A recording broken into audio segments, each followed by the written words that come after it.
মহারাজগঞ্জ বাজার সবজি ব্যবসায়ী সমিতি সারা বছরই বিভিন্ন সামাজিক কর্মকাণ্ডে নিজেদের জড়িয়ে রাখে। তাদের রয়েছে নিজস্ব রক্তদানের গ্রুপ। মুমূর্ষু রোগীদের ফোন পাওয়ার সঙ্গে সঙ্গে পৌঁছে যায় তারা রক্তদানে।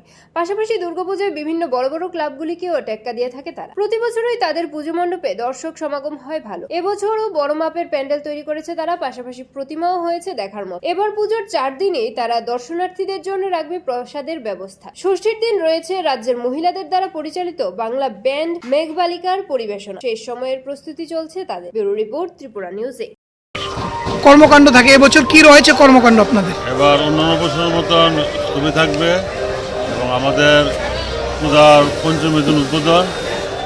আমাদের ত্রিপুরা রাজ্যের মুখ্যমন্ত্রী শ্রদ্ধেয় মুখ্যমন্ত্রী উদ্বোধন করবেন, রাজ্যপাল থাকবে, মেয়র সাহেব সবাই থাকবেন, স্থানীয় কর্পোরেটর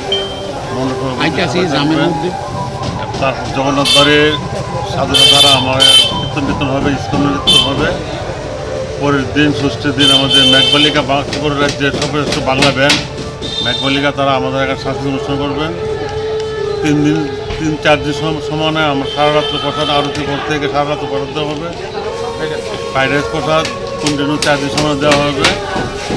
এই হল আমাদের কর্মসূচি। সারা বছর তো আমাদের কোনো থাকে, সারা বছর প্রত্যেকটা বছরে আমরা সমাজে কাজ দিয়ে থাকি।